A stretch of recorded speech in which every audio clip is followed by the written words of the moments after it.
kepada wanita-wanita atau perempuan yang beriman untuk menjaga pandangannya dan juga menjaga kehormatannya, dan ditambah lagi wala yubdina zinatahunna illa ma dhahara minha. Dan sebenarnya mereka tidak menampakkan perhiasan mereka atau sebagian dari tubuh mereka untuk dilihat.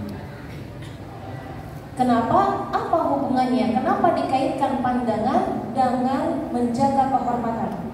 Ya, karena awal mulanya ya kehancuran itu mulainya dari pandangan. Ada seorang syair mengatakan, kullul hawaditsi mabda'uha minan nadhari wa mustasghar wa mu'adhamu syarri ya wa hawadithun nari wabda'uha min mustasghar syarri. Ya. Bahwasanya awalnya permulaan kehancuran ya zina ya, hancurnya rumah tangga, apalagi selingkuh ya, apalagi dan banyak kehancuran-kehancuran lainnya itu mulai dari memandang, dan ini kita anggap remeh.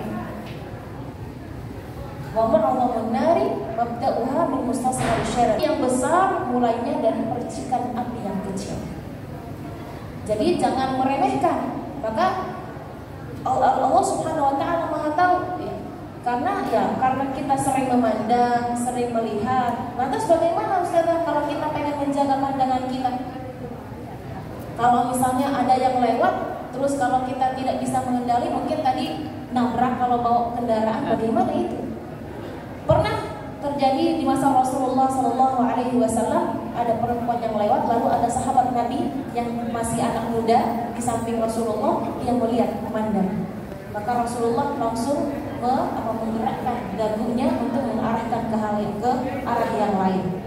Jadi yang pertama yang kita lakukan ketika kita melihat hal yang tidak pantas atau mungkin melihat aurat, melihat hal-hal yang tidak diinginkan atau tidak diridhoi oleh Allah, maka hendaknya kita mengarahkan pandangan kita ke hal yang lain. Bagaimana Ustazah kalau misalnya memang terpaksa harus kita misalnya berkomunikasi, berinteraksi dengan lawan jenis, bagaimana ini?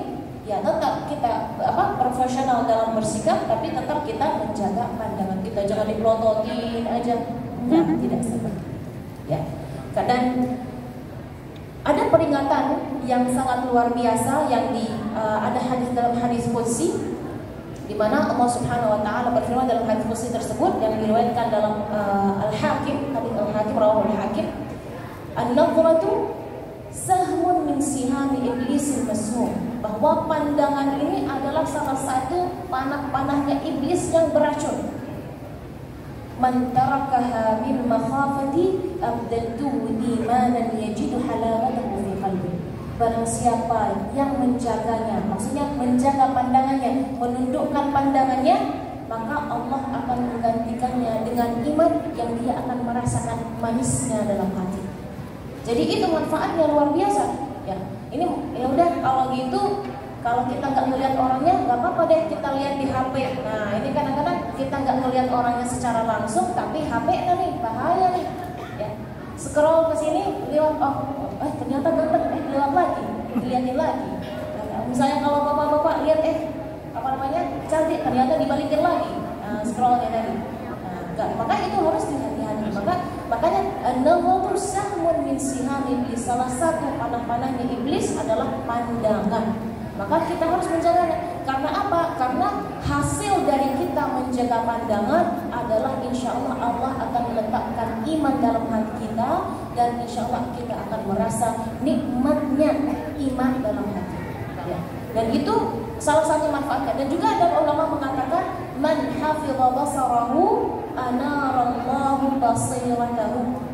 Barang siapa yang menjaga pandangannya, maka insya Allah hatinya akan bercahaya.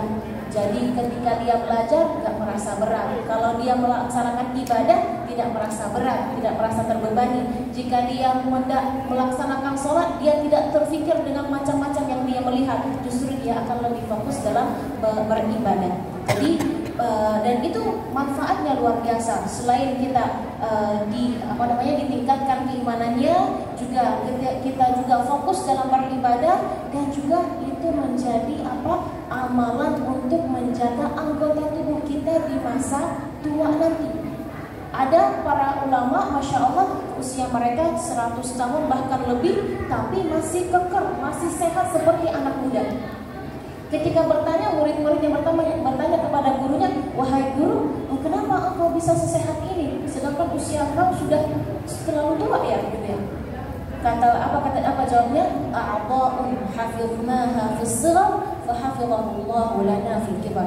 Anggota tubuh yang kami jaga di masa muda, maka Allah menjaga anggota tubuh ini ketika di masa tua. Hada wallahu taala a'lam wa sallallahu ala sayyidina Muhammad walhamdulillahi rabbil alamin.